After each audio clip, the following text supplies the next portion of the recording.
tudo certo? Hoje eu vou trazer para vocês a introdução à lógica de programação, que vai ser a nossa base aqui para o desenvolvimento de sistemas, tá certo? Então, a primeira pergunta que eu vejo muita gente fazer é perguntar se programar é só escrever código. E acho que programar é mais resolver problemas em si do que focar na parte dos códigos. Os códigos são só um meio que a gente vai usar para resolver o sistema, para poder resolver o nosso problema e conseguir o resultado que a gente quer. Então, a lógica deve vir antes da criação do código. A lógica tem que ser um fluxo de ideias, que é por onde vai passar todo esse sistema. Mas, antes de tudo, lógica é basicamente a coerência de raciocínio, é uma sequência coerente e regular para o acontecimento das coisas. E a lógica de programação consiste basicamente em contextualizar a nossa lógica no programa que a gente vai estar usando. Então, a gente vai tentar buscar a melhor sequência de ações para poder solucionar um problema. E agora, como é que a gente vai solucionar esse problema? Então, a gente vai focar como um desenvolvedor ou como um programador nesse quadradinho azul, que é o algoritmo.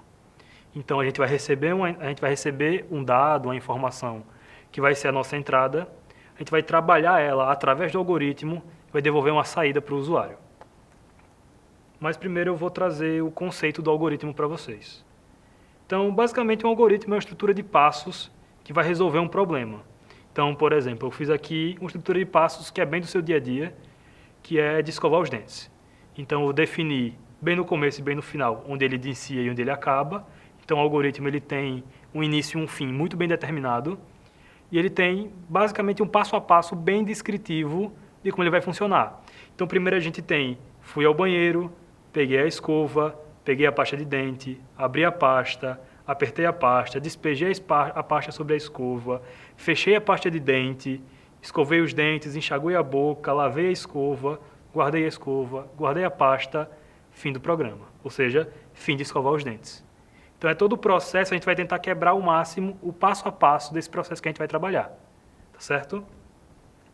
E agora a gente vai ter que entender que, como eu mostrei aqui anteriormente, a gente vai receber entradas e saídas. Só que a gente pode receber entradas que são números, que são letras, que sejam uma imagem. Só que o computador ele não entende do jeito que a gente entende. O computador ele não entende um sistema numérico como a gente entende ou de letras. Então, eu vou apresentar o sistema binário para vocês, que é só para dar uma noção do que a gente vai trabalhar. Então, basicamente, o sistema binário é como o computador entende os valores. Ele só entende corrente elétrica. E a corrente elétrica, ou ela passa, ou ela não passa. Então, quando a corrente elétrica não passa, ela tem um valor 0. Quando ela passa, ela tem um valor 1. Então, vamos tentar contar usando rede elétrica. Eu tenho um exemplo aqui de 3 lâmpadas que estão desligadas. E vamos dar um valor para cada uma. Então, 0 quando ela estiver desligada e 1 quando ela estiver acesa. Vamos tentar contar com essas lâmpadas, usar essas lâmpadas para realmente contar. Então, vamos lá. A gente poderia chamar isso aqui de 1, a gente podia chamar isso aqui de 2, a gente podia chamar isso aqui de 3. Só que a gente tem 3 lâmpadas e esse aqui não é o jeito mais eficiente de usar. Então, quando o computador foi criado, a primeira ideia de um computador, de um sistema assim, era que a gente usasse, por exemplo, essas 3 mesmas lâmpadas, só que podendo calcular ou contar mais números. Então, vamos lá. Eu vou dizer que esse 000 se traduz como 0. É o que a gente entende como 0. Quando a última lá, a da direita, está acesa, vale 1. Quando a do meio está acesa, vale 2.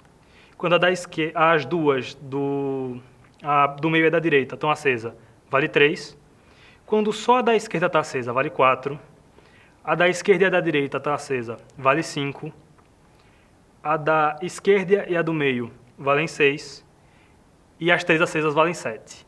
Então, eu estou utilizando as mesmas 3 lâmpadas e eu saí de contar até 3 a contar até 7.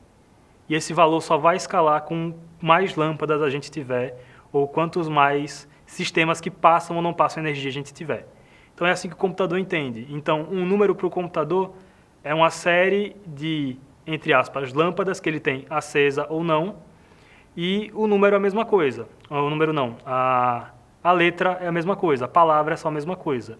A depender de quantas estão acesas ou não, ele traduz isso para palavras ou para letras e ele vai interpretar se são números ou se são letras. E aqui finaliza a primeira.